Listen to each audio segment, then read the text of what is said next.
हर हर महादेव. खतरनाक वाटते.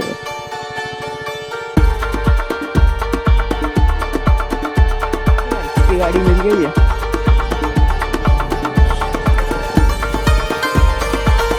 चला जरा आता आपल्या बाईक हे जे भाऊनी घेतली आहे त्याची बाईक जरा आपल्याला भेटली आहे. आरामशीर गाडी चालवायला आता जरा मजा येईल. तेव्हा मंडळी कन्याकुमारी 439 किलोमीटर आहे. आता आपल्याला जायचं आहे आदियोगीला. जेवण वगैरे झालेलं आहे आपलं मंडळी.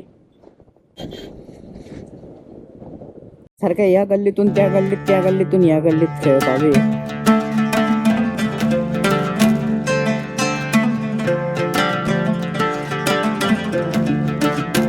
मंडळी काल आपण आहे ना प्रॉपर जंगलात गेलो होतो.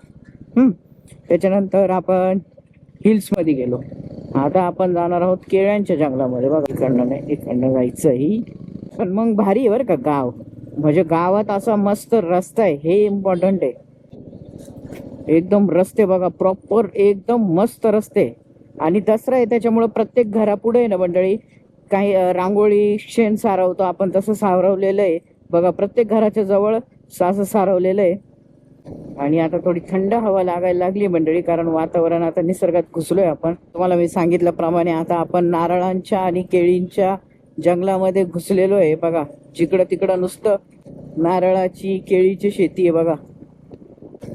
निसर्ग बघा समोर मंडळी. मस्त मजा येते आता गाडी चालवायला. असा मोकळा रस्ता असला की ना एक नंबर मजा येते गाडी चालवायला. आणि त्याच्यात अशी रिलॅक्सिंग आपल्या हे जे व्हायची गाडी असेल मिटिओर 360 मग तर मजाच वेगळी आहे.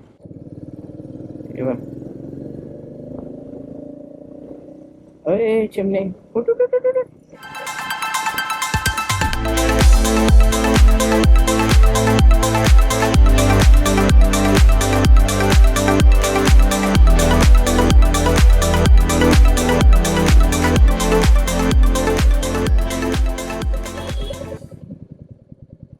हा शॉर्टकट होता. वेगळ्या रस्त्याने चाललोय. नक्की रस्ता व्यवस्थित आहे का? पुढे चाललोय काय माहिती आपण. नक्की बरोबर चाललोय का? ओके आदियोगीला चाललोय ना आपण. Right right. Okay off roading बिफरोडिंग करतोय काय आपण?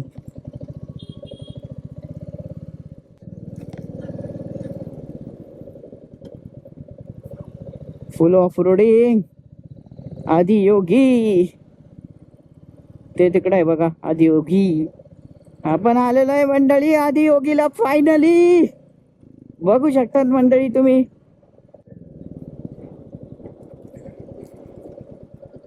हर हर महादेव. हर हर महादेव. खतरनाक वाटते हे. पायथून सीन काय सीन दिसतोय तो.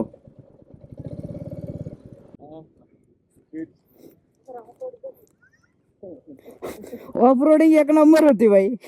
जबरदस्त ऑफरोडिंग होती. एक नंबर फिलिंग आली भाई. खतरनाक वाटतं बघा इथून मंडळी. एक नंबर सीन आहे बघा. पूर्ण पाठीमाग खतरनाक असा निसर्ग आणि समोर महादेवांची मूर्ती. वेगळीच शांतता आणि वेगळाच आनंद मिळतोय इकडं.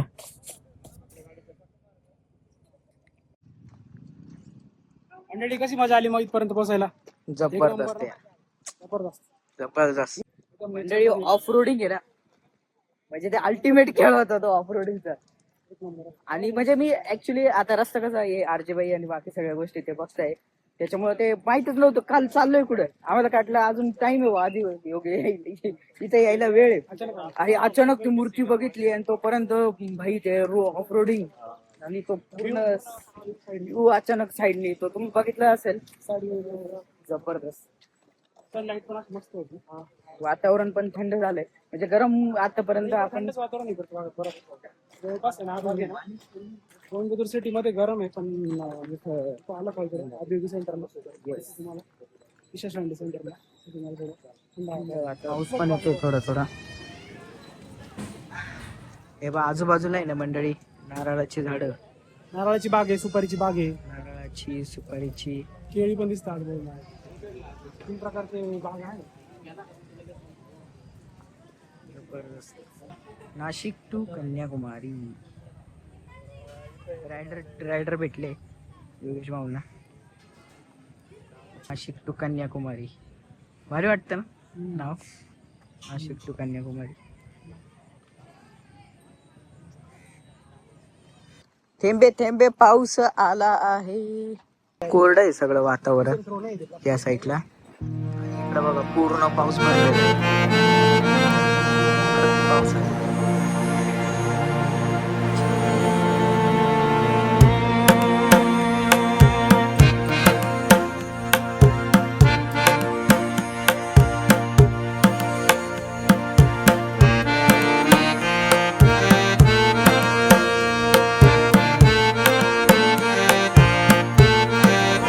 कोइंबतूरला आपण दुपारी पोहोचलो. कोइंबतूरला आपण जेवण केलं आणि त्यानंतर ना आपले भारतातले जे पहिले योगी, ज्याच्यामुळे त्यांना नाव आहे आदियोगी, असे योगी आणि आपले राहुल भाऊंचं खूप इच्छा होती की तिथं जायलाच पाहिजे. त्यांनी एक ऑफ रोड पण बघून ठेवलं होतं. मग आम्ही सर्व चेक करत करत करत इथपर्यंत पोहोचलो आणि मला त्यांना पुन्हा एकदा प्रश्न विचारायचा, मला थोडासा कळाला, तेच मी तुम्हाला सांगितलं. पण आदियोगी का म्हटलं जातं, ही जागा का एवढी फेमस आहे, का आपण एवढा दुरून इथपर्यंत आलोय.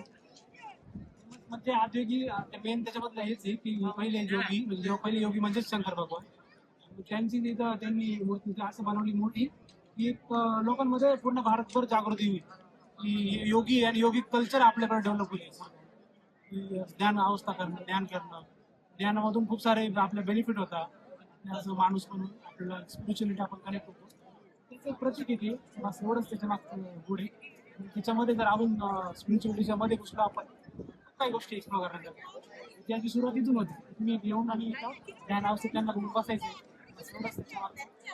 आपण इथं का बरं आलो तुम्हाला माहितीये का? तर इथं महाशिवरात्रीच्या टायमाला पूर्ण भारतातून लोक येतात आणि खूप मोठा कार्यक्रम असतो.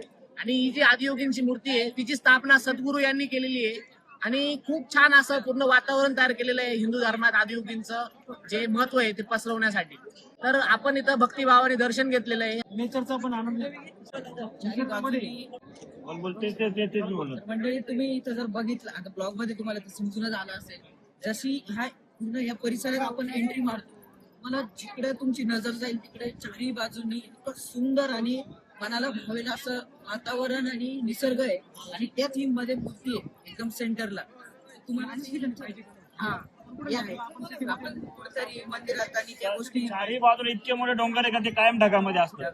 ही मागे बघा किती मोठे डोंगर ढगामध्ये. असं आलो ना बाईकनी, तो असा व्ह्यू दिसला ना. आणि म्हणजे त्याचं माणसाला चारही बाजूंनी 4 शेड होते. इकडे ऊन पडत होतं, इकडे थोडस कमी म्हणजे अंधार आणि थोडस लाईट कमी, आणि या साईडला वातावरण झालं होतं, पाऊस आला होता.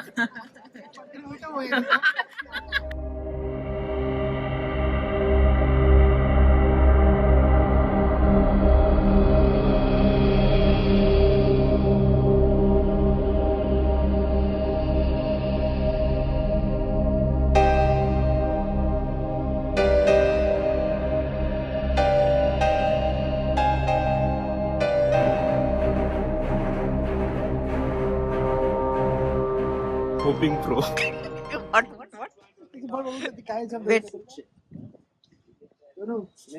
गप्रे, त्याला काय बोलणं तुला सांगितलं.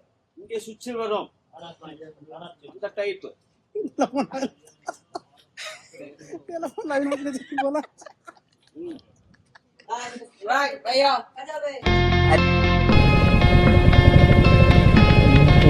रस्ता